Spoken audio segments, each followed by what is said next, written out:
is unreal.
In building fires, a real understanding of fire physics is needed, together with knowledge of different building types and structures and their varied tolerance to fire stresses. Firefighters are trained to recognise the signs of partial building failure, especially with older structures, which were not designed to tolerate and contain fire travel. A dramatic and potentially lethal example of fire physics in action is the backdraft, which can occur if fresh air is reintroduced into a fire compartment in certain situations. Oh my god.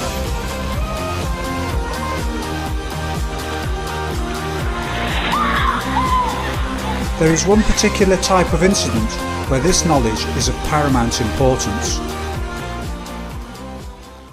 Calling about a fire? If heavy smoke in the area. I believe it's going to be a residential fire.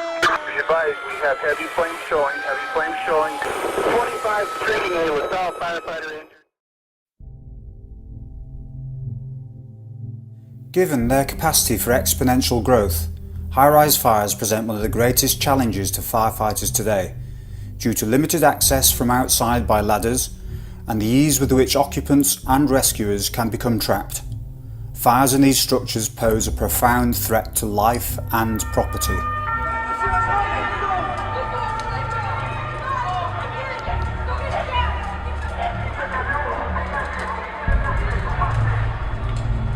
High-rise buildings are of course designed with these considerations in mind.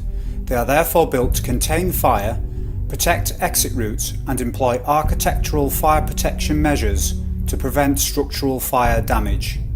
National Fire Service operational procedures provide clear guidance in dealing with these situations and aim to maximise the effectiveness of firefighting and rescue operations whilst minimising risk. In agreement with these specific architectural fire-resistant qualities, firefighting procedures recommend the deployment of personnel into the building. Teams advance up towards the fire, deep into the building if necessary. A control point called a bridgehead is established 2 floors below the fire so that operations can be controlled from an advanced point.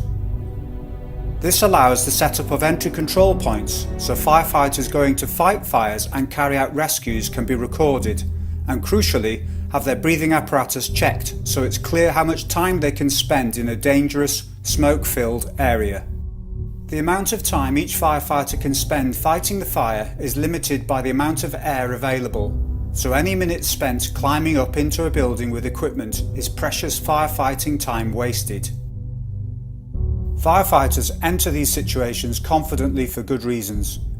In history, there have been many instances where high-rise fires have been very advanced and aggressive, and, in agreement with what the building designers specify, the structures stayed true and intact.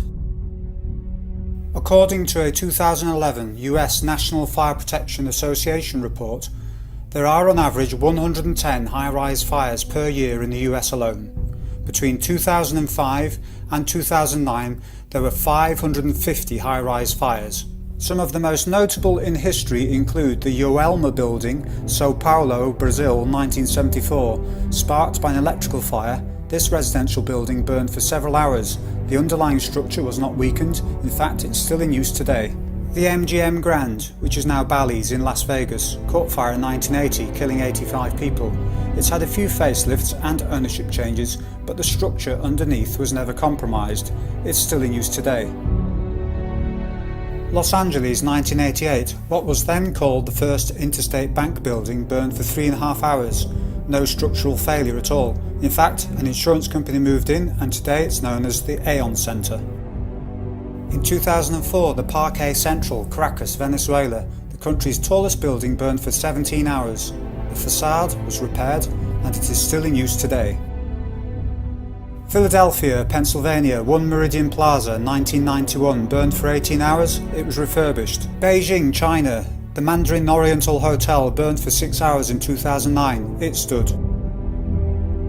Chechnya's tallest building burned for 7 hours in April 2013, it stood.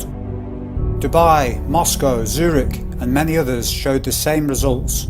This is why firefighters continue to commit into these buildings to deal with fires, like those seen in September 2001 in New York and recently at Grenfell Towers in London. The firefighters in New York had absolutely no reason to suspect that those buildings could catastrophically fail due to fires. They knew there was a danger, but absolutely not from complete and sudden building failure. Firefighters are not mindless fools. They too have families to go home to and provide for. They will take calculated risks when people's lives are at risk, and there is a strong likelihood of saving lives, without a doubt. But they will not take suicidal risks.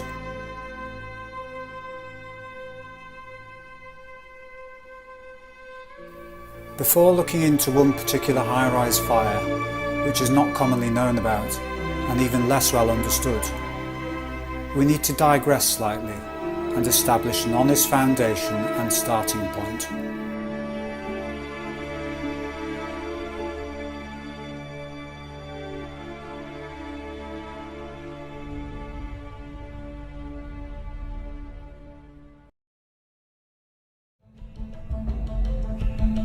At 5:21 PM on September the 11th, 2001, this steel-framed high-rise collapsed at freefall. It dropped like a rock, due to normal office fires, according to the government's final report. World Trade Center 7 collapsed because of fires fueled by office furnishings. It did not collapse from explosives or from fuel oil fires. For the third time today, it's reminiscent of those pictures we've all seen too much on television before, when a building was deliberately destroyed by well-placed dynamite to knock it down. I turned in time to see what looked like a skyscraper implosion. It looked like it had been done by a demolition crew. The whole thing just collapsing down on itself. It was almost as if it were a planned implosion. It just pancaked. This sound that sounded like a clap of thunder. It looked like there was a shock wave ripping through the building, and the windows all busted out.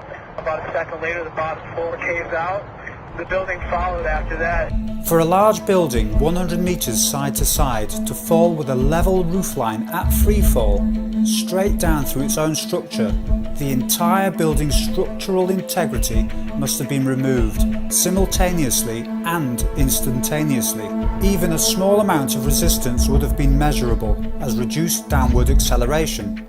Any lack of symmetry in the resistance would have caused the building to tumble instead of coming straight down through its own structure.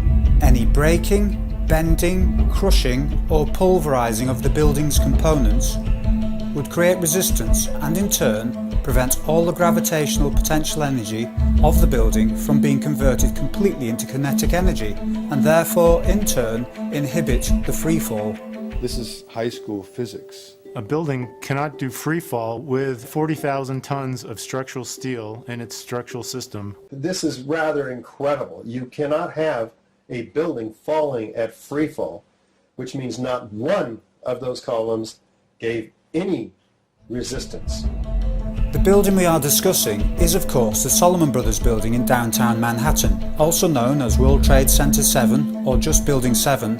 Constructed in 1987, it was a modern steel-framed high-rise. It was a 47-storey, Class A, fully fire-protected structure with reinforced concrete floors, built around 82 solid steel structural columns rooted into the Manhattan bedrock. 58 perimeter and 24 core columns, it stood an impressive 610 feet tall. As a highly fire-protected structure, it had 3-hour fire resistance ratings for all the columns and 2-hour fire resistance ratings for the floor assemblies. Here, for contrast, you can see a construction worker walking next to one of the huge columns. The design was so robust that prospective tenants were offered the option of removing entire floors to create high bays, which was done higher up in the building. But we really couldn't see a lot of damage from this angle, from the north side of the structures. That's why everybody was so surprised when all of a sudden it just fell. This building's destruction was investigated by the National Institute of Standards and Technology, NIST. The simple observation of freefall should have been the starting point for their investigation. They recognised the huge implications of what freefall indicated. A free fall time would be an object that has no structural components below it. But they refused to acknowledge it in their investigation until they were backed into a corner by a high school physics teacher named David Chandler. A student took a video of me dropping a soccer ball from a ladder. I imported the video into Tracker, then marked the position of the ball in each frame. Tracker captures the position and time data from which it can compute velocity and acceleration and graph anything versus anything else, basically. This is a graph of velocity versus time for that soccer ball as it's dropped. And notice that the slope, this basically is a linear graph when you take velocity versus time when there's a constant acceleration. So as note here, the slope is nearly constant at about 9.8 meters per second squared. Notice how in the end it deviates from a straight line, because as the speed builds up, the drag increases, and so you're actually getting a little bit of a noticeable effect due to air resistance, even just from a ball dropping a few meters like that, okay? So air resistance, as subtle a force as it is detectable. This is a graph for the roofline of WTC 7. Note that for well over 2 seconds, the graph is linear, so the acceleration, similar to the soccer ball, the acceleration is constant. The slope of the linear portion of the graph is essentially equal to the acceleration of gravity within the margin of error of the measurements.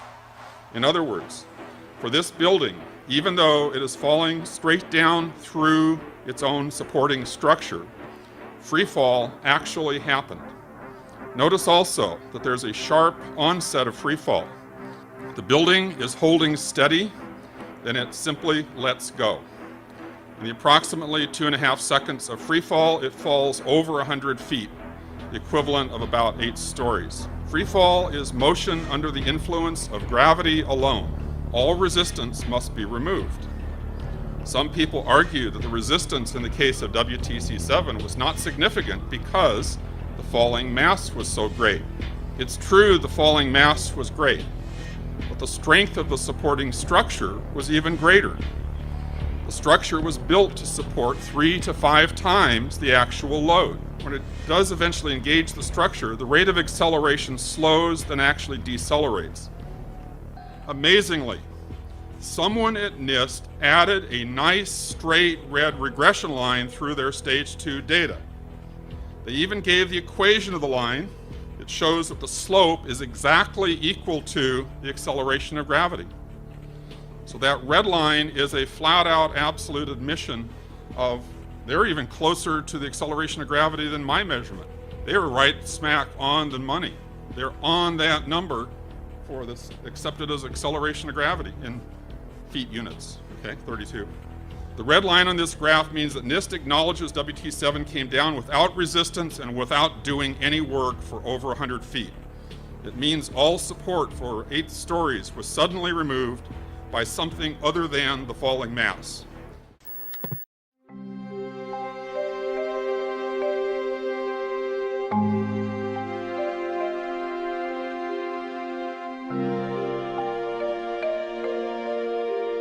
My name is Peter Michael Ketchum. I was born and raised in Wisconsin. I've spent much of my life in the high performance and scientific computing world. I worked at NIST for 14 years. Starting in 1997, I initially joined the High Performance Systems and Services Division, and a few years later was moved into the Mathematical and Computational Sciences Division. NIST's role, as I understand it, was to investigate the collapses of the 3 World Trade Center towers, and by that I mean towers 1, 2, and 7, and determine why they had collapsed. I didn't do anything for about a month. I think I just let it sink in. But in the middle of August, I felt very compelled to start investigating.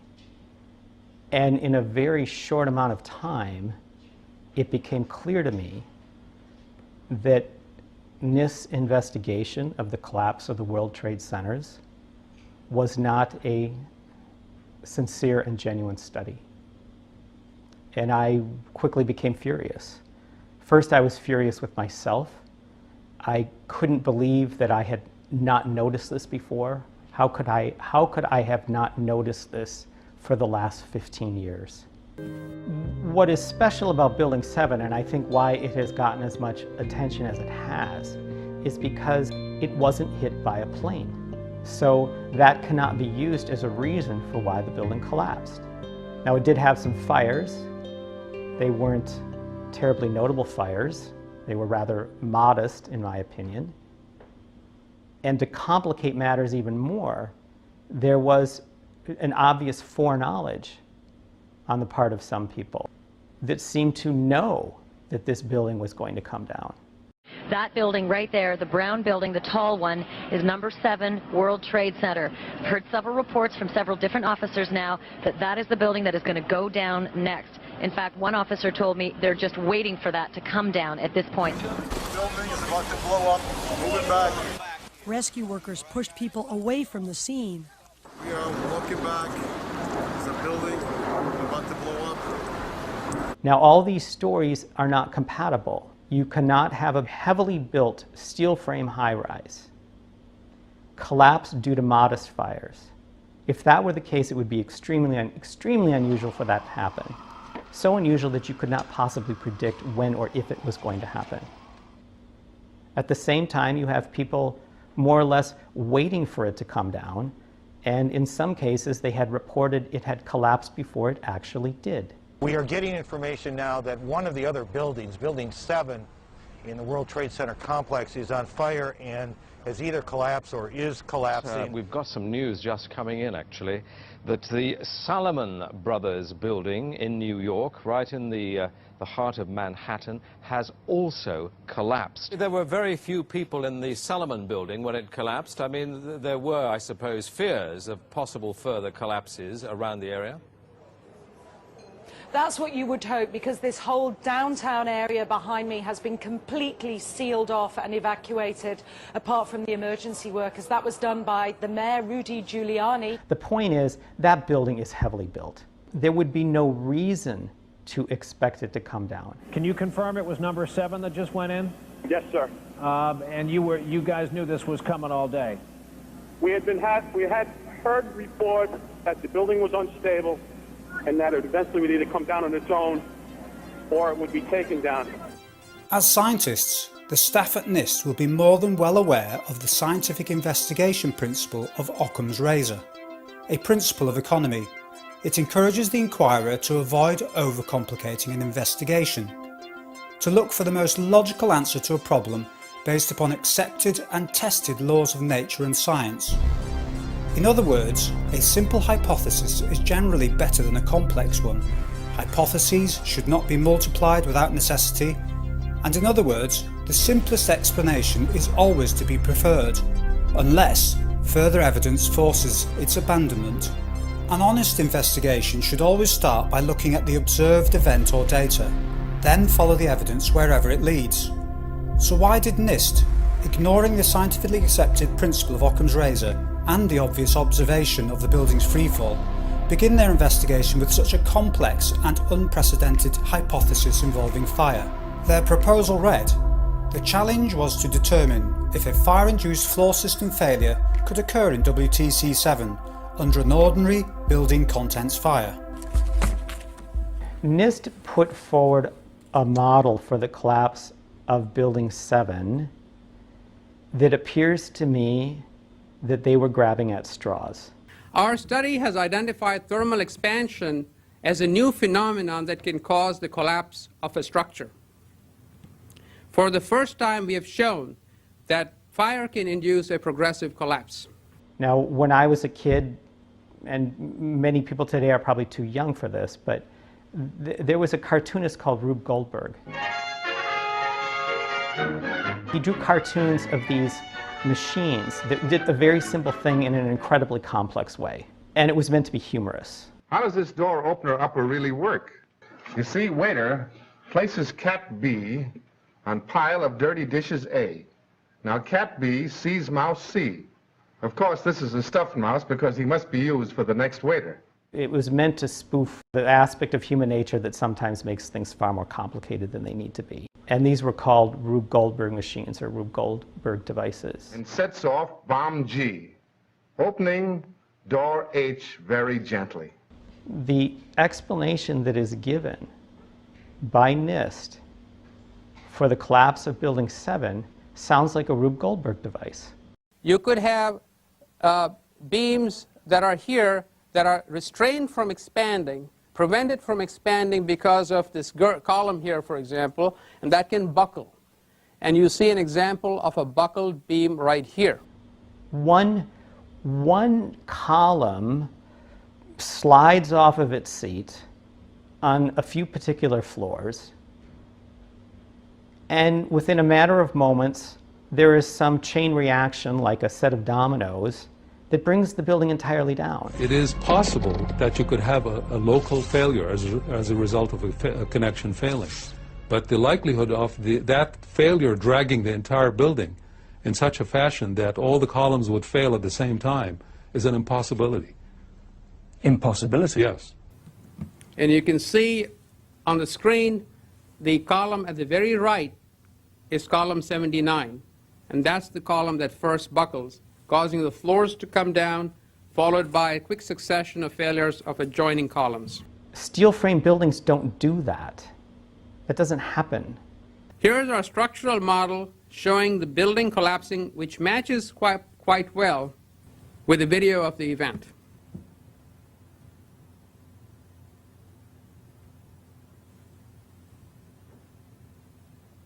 Does the model that NIST produced for World Trade 7 match what we actually saw?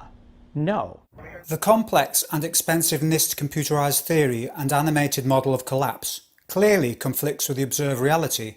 It ended very prematurely in the collapse sequence. It does not explain or reflect the building's freefall, and, as Richard Feynman explains, it does not matter what your name is, how many titles you possess, or how much money you spend. If your theory disagrees with the observed event, it's wrong.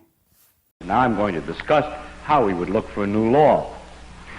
In general, we look for a new law by the following process. First, we guess it. Then we no, don't laugh, that's really true. Then we compute the consequences of the guess to see what, if this is right, if this law that we guessed is right, we see what it would imply, and then we compare those computation results to nature, or we say compare to experiment or experience, compare it directly with observation to see if it works. If it disagrees with experiment, it's wrong. In that simple statement is the key to science. It doesn't make a difference how beautiful your guess is, it doesn't make a difference how smart you are who made the guess, or what his name is. If it disagrees with experiment, it's wrong. That's all there is to it. Even to this day, NIST refuses to release its data for scientific peer review. Their guardedness may be related to the fact that an organisation backed by thousands of architects and engineers has clearly identified that rather than following the evidence and data in the manner of true science, in addition to ignoring the importance of freefall, NIST has distorted and omitted many technical factors which completely undermine their theory. Distortions which include temperature simulations and fire durations, the degree of thermal expansion of the beams blamed for the collapse initiation, correct dimensions of a critical girder seat width, omissions such as the presence of girder web stiffeners and lateral support beams, girder side plates which would preclude the key lateral displacement at the alleged failing column 79, and the existence of thousands of shear studs fixing beams to floor assemblies. NIST cited the existence of shear studs in other buildings involved in more aggressive fires as the reason for their resilience. In 2008, their report stated that had the shear studs been included in the construction, the structural failure would not have occurred. NIST went on to say in that report in 2008 was that the reason that column was able to be pushed off of its seating was because they said the column was unrestrained. And yet it was discovered last year in 2012, after a Freedom of Information Act request was granted, that that NIST claim was not true. The columns were restrained. In fact, there were 3,896 shear studs holding those columns in place.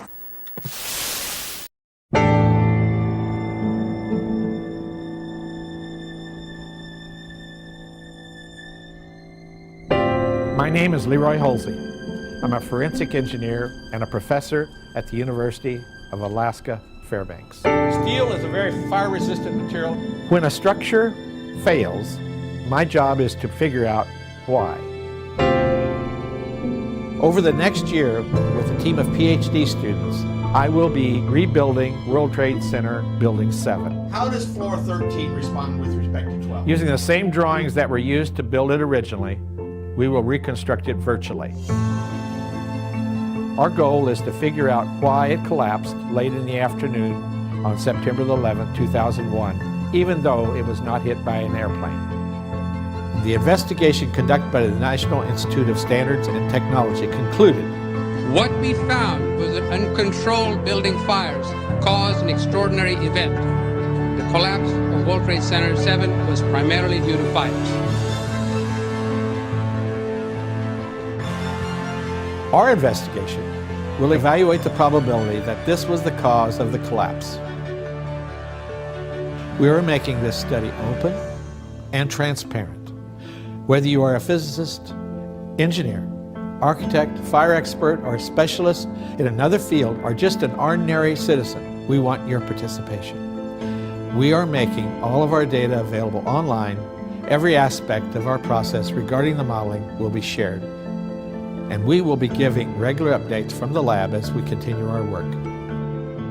Join us in getting to the bottom of why World Trade Center 7 collapsed on September 11th, 2001. Towards the end of their two-year study, in late 2016, Professor Halsey's team released their preliminary findings. The following sums up their conclusions. Did Building 7 collapse from fires? And the answer is no. UAF finding shows that the girder bearing at column 79 moved less than 2 inches. It would not have been a problem. It did not have a problem in lateral buckling, not using their fires. What does that mean? I can't tell you how important what you just heard is. Now, you may not have understood all of it, but what it means is that this is a direct challenge to the computer analysis that NIST did to prove their collapse by fire theory. They juggled this football for 7 years, hoping everybody would forget about it and go home and not talk about it anymore, because here is the worst example of a deception of all of 9/11, because it's so clear. This building, as you'll see in the evidentiary hearings tomorrow, dropped like a rock straight down uniformly, symmetrically into its own footprint in under 7 seconds at free fall acceleration. Dr. Halsey just proved that that cannot happen by fire. That means all of academic institutions across this country and around the world have been lied to. If you could, on a scale of 1 to 100, what do you think the possibility is of this particular building failing with the data with regard to these specific fires? On a scale of 1 to 100, how probable do you think it is, or how possible do you think it is that this building could have collapsed simply because of the fires? 0. So my answer to you today is that the fire did not bring this building down.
Thank you, everybody, for coming, and we really appreciate the courage you have to show up and the openness you have to listen to what we have to say tonight.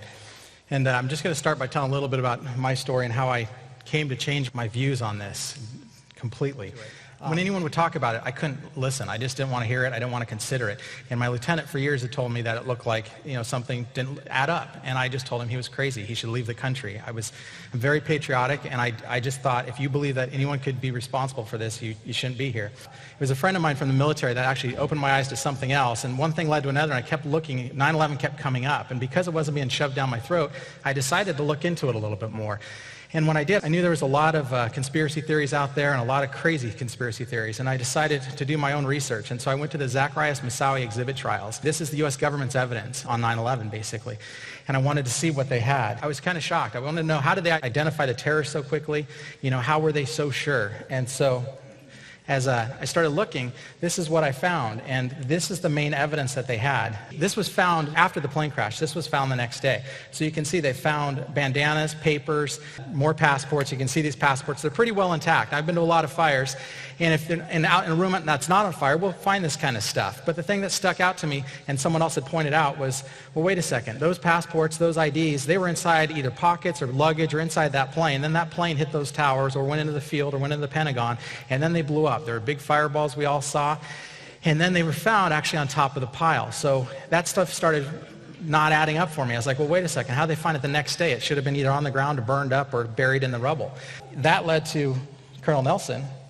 Once I started looking into this, I read his article, and he's a 34-year Air Force crash investigator, and he'd written a pretty amazing article, and he talks about his own experience into 9/11. And once I spoke with him, I asked him, I said, when did you first notice something was wrong? He said, for me, it was the first day. And I said, really? And he said, yeah. And I said, well, what stuck out to you? He said, well, I've been to a lot of crash sites. I know how they work. And he said, it was the Pentagon.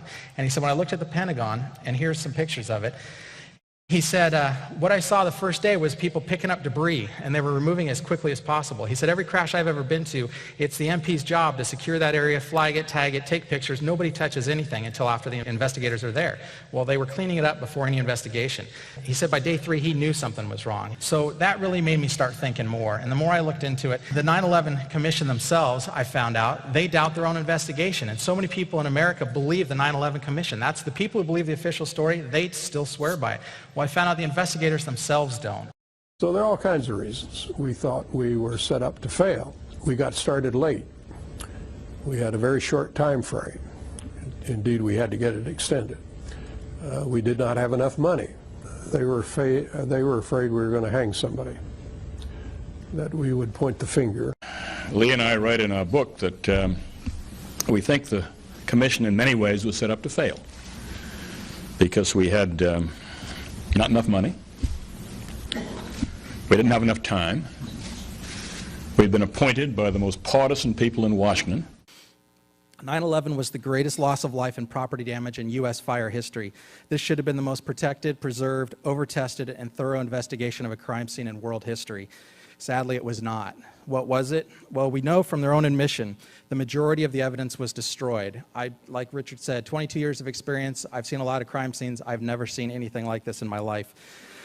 I was out at the site. I saw trucks leaving faster than anywhere I've ever seen, but I accepted it at the time, and for years I accepted it because it was a recovery and rescue operation, and that's normal to have something like that going. Again, we never seen anything like it, but that was expected. What I didn't know for years, what was going on behind the scenes, was that evidence was being destroyed when it was shipped off.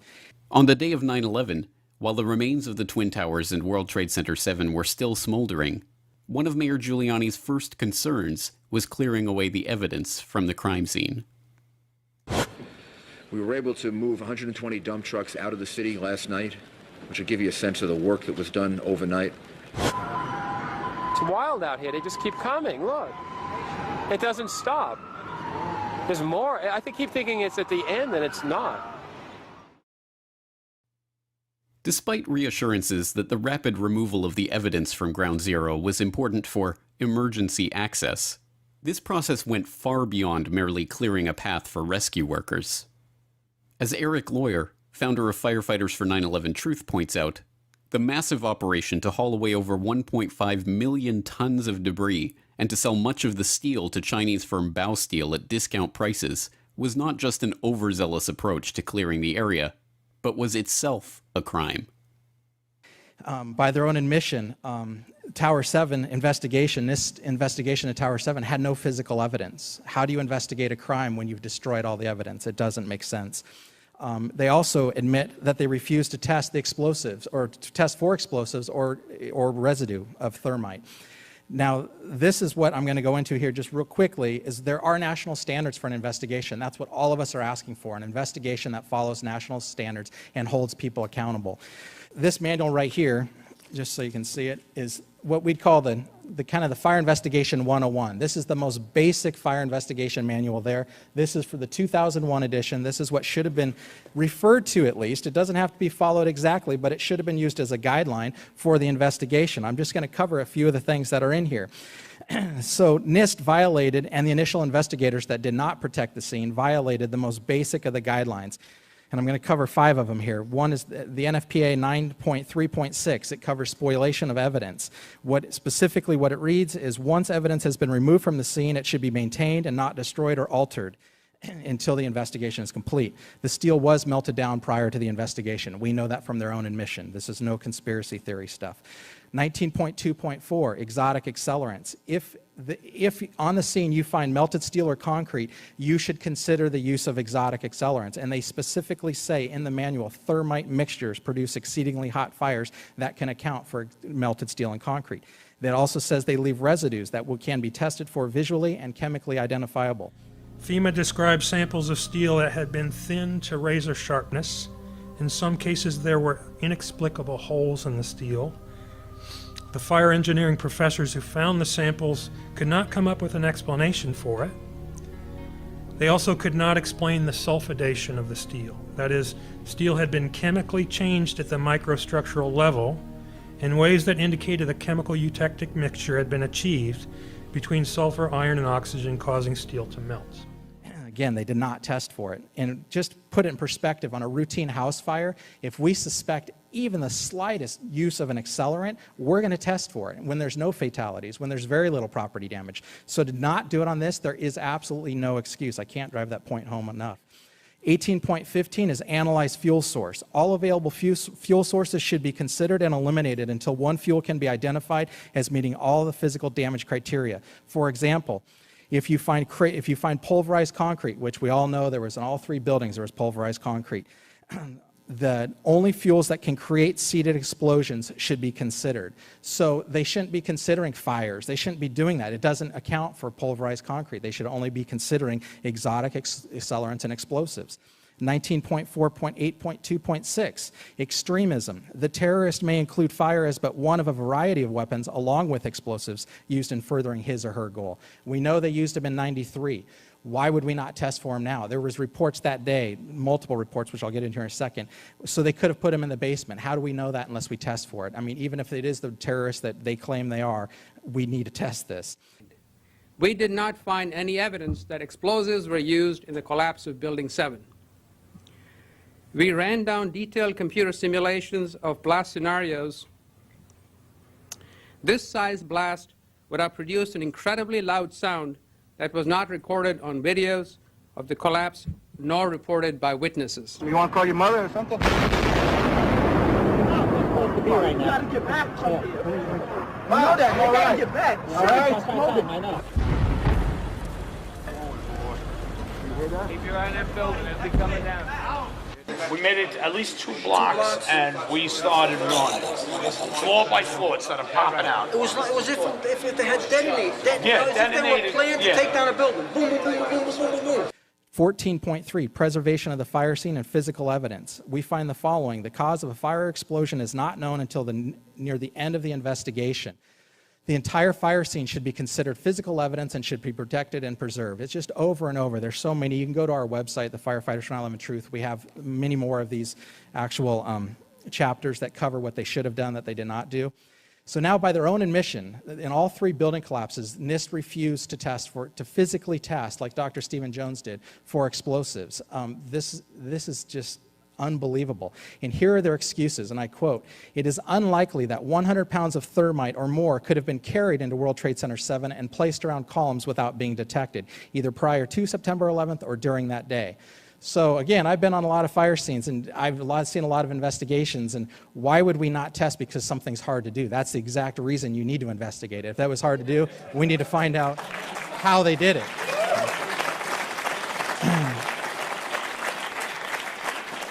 And number 2, NIST excuse. In addition, no blast sounds were heard on the audio tracks of the video recordings during the collapse of World Trade Center 7 or reported by witnesses. That's one of their excuses why they didn't test. Well, apparently they didn't read Chapter 18. 18 is the general definition of explosions. Although an explosion is almost always accompanied by the production of a loud noise, the noise itself is not, in big bold letters, an essential element in the definition of an explosion. The generation and violent escape of gases are the primary criteria of an explosion. So that alone says they should have tested for it. But then we also, NIST has lied, and we can prove it. As soon as the new investigation happens, the evidence is out there for you to see right now. We have 118 first responders who reported explosions. We have the radio transmissions from FDNY members that are still recorded today that reported explosions. We have audio recordings. We have video recordings. I've personally talked to witnesses that heard them. So there's nothing short of saying they lied, and they need to be held accountable. And besides that, like I said, there is no excuse for not testing for explosives. And so at the very least, at the very best, even if you want to believe the official story, this was the most incompetent investigation of all time. And I've talked to a lot of investigators that were there, and I asked them the specific question, why did they refuse to test? They weren't the ones who refused, but NIST did. And they said, all they can answer is incompetence, or they tell me to shut up. They cannot give me any reason that follows national standards. So, but the reality, after all the research everybody here and the incredible people we're in the room with today have done, the reality is it was a criminal investigation to cover up the crime. So, I'd like, just to finish, I I'd like to read a quote. This is from a retired decorated FDNY lieutenant. Anyone who knows the fire service, he is a stud. He worked on Ladder Company 26, Rescue Company 3, Rescue Company 1 in his career. Anyone who knows, those are amazing companies. Here's his comment. Trade Tower 7 by itself is the smoking gun, not hit by an aircraft with only a few relatively small fires. It came down in a classic crimp and implosion, something only very precise demolitions can accomplish, which takes days, if not weeks, to prepare. The 9/11 Commission didn't even mention it, and FEMA actually stated they didn't know why it collapsed and left it at that. Brothers, I know that the above implications are hard, almost unthinkable, but the official explanation is utter nonsense, and 343 of our murdered brothers are crying out for justice. Yeah. Thank you. Thank you very much. Needless to say, an investigation of the 9/11 crime scene following the National Investigation Standards has never been conducted and never will be, as Giuliani oversaw the illegal destruction of the evidence itself. In the late 1990s, the mayor oversaw the creation of a state-of-the-art $13 million emergency command center to coordinate the city's disaster recovery and response efforts. Located on the 23rd floor of World Trade Center Building 7, just across Vesey Street from the Twin Towers, the center, dubbed by local press at the time as Giuliani's bunker, included reinforced, bulletproof, and bomb-resistant walls, its own air supply and water tank, beds, showers to accommodate 30 people, and 3 backup generators. It could be used to monitor all of New York's emergency communications frequencies and was staffed 24 hours a day. And yet, remarkably, on the morning of 9/11, neither Mayor Giuliani nor any other city personnel or police or fire department officials were in the bunker after the Twin Tower strikes. So why wasn't the mayor and the city's emergency personnel in the location that had been purpose-built for just such an event? According to Giuliani, they had been told to evacuate because they had been given a warning that the Twin Towers were going to collapse.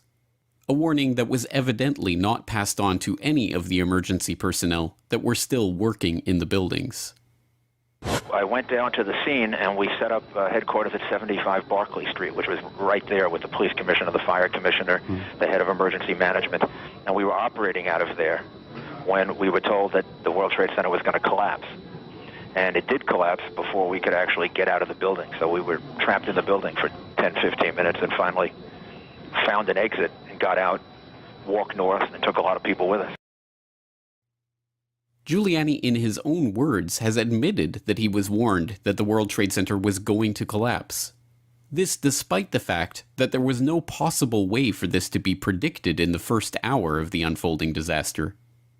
Even more incredibly, despite being given this warning, no effort was made to pass it on to the police, firefighters, and other responders who were still working in and around the buildings.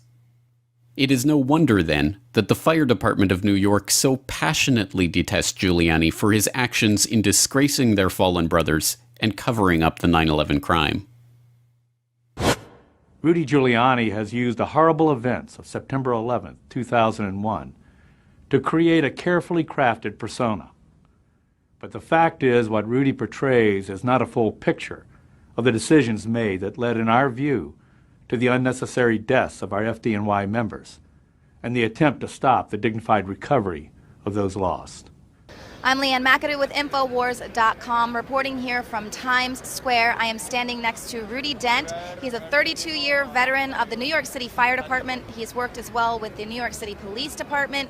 And you retired right after 9/11. He was there on 9/11. He saw World Trade Center Tower 7 come down. Rudy, tell us about what happened that day. Well, I was off that day, and I received a call at home, and I got to see both buildings come down on TV. I jumped on my motorcycle. I did about 120 miles an hour across the Tappan Zee. I reported to my firehouse, and then I got my gear. A bunch of us got together. We commandeered a mail truck, and we made our way down to the site. At that time, Building 7 was still up. I saw Building 7 come down. My fellow firefighters who were there, they did that involuntary jerk when a loud explosion goes off. You know, you can't help it, and they did. I'm a Vietnam veteran too, so I kind of didn't jump like they did. But There was an explosion. The building did come down in complete classical controlled demolition. It came down on its own footprint. There's no question. And then talk to me a little bit, obviously, as a professional in the fire department for 30 plus years, they're saying that blaming it on office fires, just a few office fires. Well, if it wasn't so serious a situation, that would be completely laughable. That is ridiculous. First of all, our guys were up there. They were calling for additional hand lines to mop up the isolated pockets of fire. And let me just explain one thing. Never in the history of the world, never in the history of high-rise skyscrapers has ever a skyscraper ever come down because of fire. And I'm talking massive fire. And you know the reason why? Because fire does not burn by itself hot enough to compromise and melt steel. You see molten steel running down the channel rails, like you're in a foundry. Yeah, like lava. What we had in the World Trade Center, and I saw myself, was molten lava-like pockets of molten steel. All right, I spent the night on the pile searching for bodies, and I saw that with my own eyes. So who are you going to believe? Are you going to believe a bunch of government bureaucrats or my fellow brothers, which I lost 343 guys that day? And I lost Tommy O'Hagan, Bruce Van Hines, and Kenny Kumpel. And I can never forget that. I think of that before I go to bed. I think about it the first thing in the morning when I wake up. And it's in honor of them and their family that I will continue to do everything I can to make the rest of the world wake up to the fact that this was a false flag operation. Right. They call you a conspiracy theorist, and instead of talking about the technical, they want to know the who, the whys, and the whats. In other words, they want to engage in conspiracy theory. World Trade Center 7, I have no idea how they could do something like that, but it's obvious through the evidence we have that it was brought down in controlled demolition. So that is a job for policemen and investigators. That's their job, and they are failing at this point to accomplish that. There was an explosion, and the landing gave way. And I was left there hanging. I had to climb back up, and now I had to walk back up to the 8th floor. That's right. I'm standing here right now just off Broadway by City Hall with Michael Hess, who is the city's corporation counsel. Mr. Hess, you were trapped in, I believe, 7 World Trade Center. Go ahead, sir.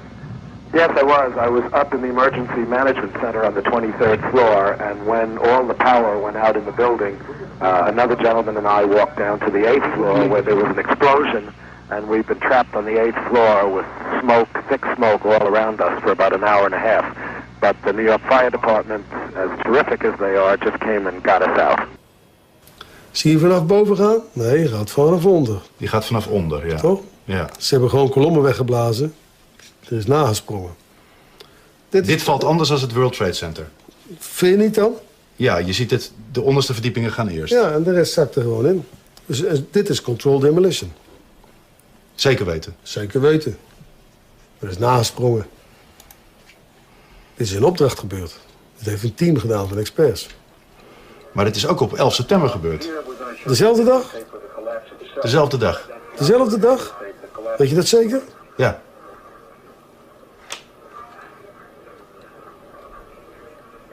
Was het zeker weten de 11e? Dat kan geen waar zijn. 7 uur nadat de World Trade Center naar beneden viel. Ja? The implications of Building 7 coming down in freefall are huge for every fire service in the world. The reason for that is because when you fight a high-rise building fire, what you do is you go to the floor below the fire, you establish a bridgehead, you then send breathing apparatus teams up the stairs onto the next floor where the fire actually is, together with water jets, to go and find the fire, locate it, attack it, and put it out. You do not, at any time, think that the building you're actually stood in is suddenly going to collapse down into a pile of rubble in 6 seconds the way that Building 7 did. It's the only steel-framed building in history, high-rise building in history, that's ever collapsed from fire alone. all of the others have stayed up. Where there's been fires, there's been partial collapses, there's been little bits fall off, but the entire building has never gone from 47 stories to 3 stories of rubble in a few seconds. I joined the fire service in November 2000 and I'm currently employed by the Scottish Fire and Rescue Service in Edinburgh. I've been aware of the problems with the official story for 9/11 since approximately it was 2010. For a period of time I was in a state of shock that we had not been told the truth about that event. I was surprised that I hadn't seen Building 7 before. It's not something that's been publicised. There are not many people that know about it. If you want to know about Building 7, you more or less have to go on the internet and research it for yourself. There's no question that that was a demolition job that anybody with an open mind and common sense cannot deny. The fire department mentality is such that it's patriotic, it's pro-government, it's pro-normalcy, and especially when we were doing the funerals. I did 7 and I couldn't do any more. When people have died and they don't want to hear that. That's the last thing. And especially unpatriotic. That's not something you talk about. So no, I didn't even bring it up. But they're just not ready for it. If you're really patriotic and you really care about what happened to our brothers and what is happening to our country, start doing your own research. We have the web where you can start to research and cross-reference things, and there are materials that you can read, and there are sources you can go to, and you can put together your own incontrovertible facts that point you in the right direction. And don't rely on the media. The media is not there for you. It's there to manipulate you. We could prove that your story is false. And I don't use the word prove lightly. But when you have people coming up with a story that violates the laws of physics, not just once, but repeatedly, you can say, okay, that story's wrong, and what we have to do now is hope that the people of the world have at least enough grasp of science to see what we want to explain, to understand what we want to explain here. Conspiracy theory is a way of trying to discredit inquiry. I mean, it's perfectly legitimate to say, here is a very, very serious event that occurred. It killed thousands of people right off the bat. It's killing firefighters still today. It's used to justify war. It's killed thousands of American soldiers. It's killed millions of Iraqis and Afghanis. It's literally in the millions. And to consider that investigating the roots of that is somehow not legitimate, or that you have to be somehow psychologically impaired, some sort of conspiratorial thinking. They're trying to psychologize all this to where people can dismiss people who even ask these questions. I think it's being a responsible citizen to ask questions of your government and to not just take what they say without any kind of critical thought. There's just so many anomalies, so many things that are absolutely dead wrong that are still being promoted today as a myth to the general public, and the general public, in my opinion, is buying it. They're probably just like I was. Before I look into the details, well, sure, why wouldn't you buy it? But the devil's in the details. That's where you have to look, and that's where this whole thing just comes apart at the seams. The truth is, conspiracies do sometimes occur.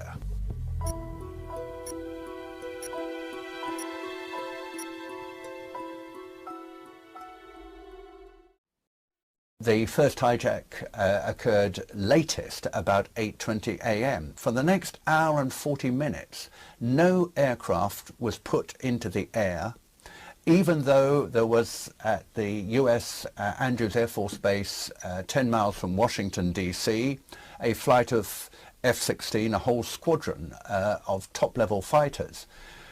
No planes were flown in from other air bases, even though at top speed they were certainly within range. Why did that happen? We know that where an aircraft goes on course, it is a legal requirement that aircraft are put into the air to check on the position and purpose of commercial aircraft. Why on this single day did it not happen? In the previous 9 months it had happened 67 times. It was a routine procedure. Why did this not happen on that very important day? That question has never been answered. It was a 580-page avoidance of any serious explanation. What I can say is, let other people make their judgments about 9/11. If they think that the war on terrorism explains it, I would like to know why all the facts about the failure to respond before, at and after can be explained. When you look at that evidence, it is so compelling, so comprehensive, that it is very difficult in my view to come to a different conclusion from the one that I do. They are facts, they're uncomfortable facts, they're shocking facts, deeply, deeply shocking. But you have to face up to them because they have actually happened, and they demand an explanation which is the most cogent, the most compelling, the most plausible to fit those facts. We do need to know the truth. We do need to know the truth.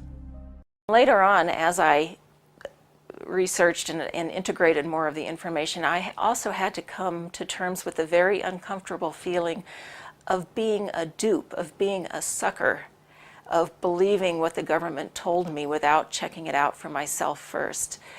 I consider myself to be a well-educated, mature adult, and to realize that I had just absorbed the government story lock, stock, and barrel without really questioning it was very humbling. It was not fun. It really made me question my own intelligence and my own integrity.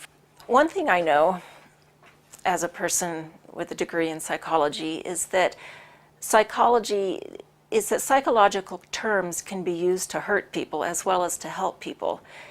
And we can marginalize people. We can say that they're nuts if they believe something that the majority of us do not believe. This has been happening with people who've been learning about 9/11 and are trying to do something about it. 9/11 is a very difficult subject for people to look at. It's full of tragedy, it's very grim, it's very sad in every conceivable way, and the consequences of 9/11 have been very tragic for many, many people. I believe in human curiosity and human intelligence, and there's a limit to how long people can go on thinking that one bullet inflicted 7 wounds on 2 different people in the presidential car in Dallas in 1963. That sort of thing slowly becomes ridiculous because of what's being called paradigm shift. It's not that you persuade the older generation die. And then you have a new generation whose minds have not been distorted by the propaganda campaigns. The mainstream media are in a sense digging their grave by adhering to a position on conspiracy theories which they could get away with back in the days of the Kennedy assassination because they monopolized American access to information. They don't have that monopoly anymore, and they're losing to the internet. And one of the reasons that people are going to the internet and not to the mainstream media, if anyone is curious about 9/11, they know they have to go to the internet. So in a sense, I think that technology has become a great ally for those of us who want the truth. This is a big issue. I mean, it's not just the 9/11, it's not just the buildings or the science or the physics, but it opens up into a very, very huge issue out there. And no one person can tackle this issue. But it's my opinion that if you know about it, do something. Whether you're an artist, whether you're a poet, whether you're a singer, you don't have to be an engineer for sure about this. Matter of fact, most of the more brilliant people out there are not engineers. They're very, very intelligent people that know what's going on. So I like to say, not everybody can do everything, but everyone can do something. You can do your little part to help share what's really going on out there. Eventually I was able to realize that 9/11 presents an opportunity for us to find our sense of integrity again, to find our sense of courage, our sense of optimism, that now that we know a little bit more about how things actually work, how wars are actually created by governments, how governments get people to go to war, we have an opportunity now, a wonderful opportunity, which fills me with great joy, to do something about it, to find a way to stop this from occurring again.